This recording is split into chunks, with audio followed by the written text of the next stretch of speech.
Good morning. Here are the latest updates in Indian politics and sports for 20th January 2025. Political news. PM Modi to address first Mann Ki Baat of 2025 today. Prime Minister Narendra Modi is set to deliver his first Mann Ki Baat radio program of the year today at 11 a.m. Typically held on the last Sunday of each month, this edition has been rescheduled to 19th January due to the upcoming Republic Day celebrations on 26th January. PM Modi is expected to highlight various societal efforts and initiatives from across the nation.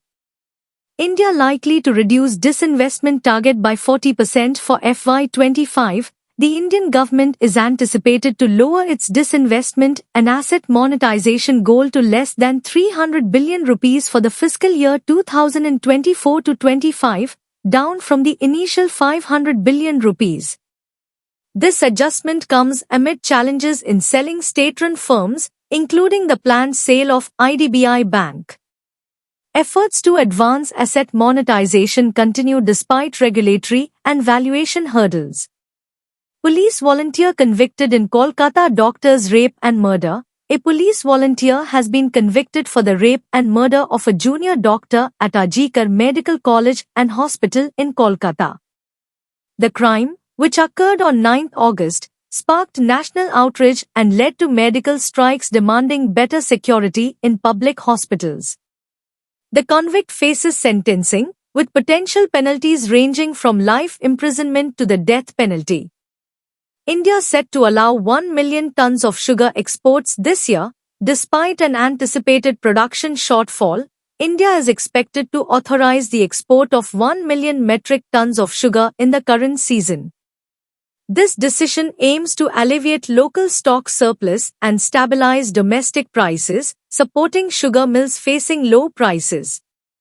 The Indian Sugar and Bioenergy Manufacturers Association has welcomed the move. Sports news. Injured Bumrah and Yadav set for comeback in Champions Trophy squad. Fast bowler Jasprit Bumrah, recovering from back spasms, and spinner Kuldeep Yadav, returning from a groin injury, have been named in India's provisional 15-member squad for the upcoming Champions Trophy. Wicketkeeper Rishabh Pant also makes a return. India's campaign is slated to begin on 20th February against Bangladesh. India Open Badminton Tournament concludes in New Delhi. The 2025 India Open, held from January 14 to 19 at the K.D. Jadhav Indoor Stadium in New Delhi, concluded with notable performances. Denmark's Victor Axelsen clinched the men's singles title, while South Korea's An Se-young secured the women's singles crown. The tournament featured top-tier international talent competing for a prize pool of $950,000. That's all for today. Please like, share and subscribe this channel for future updates. Have a wonderful day ahead.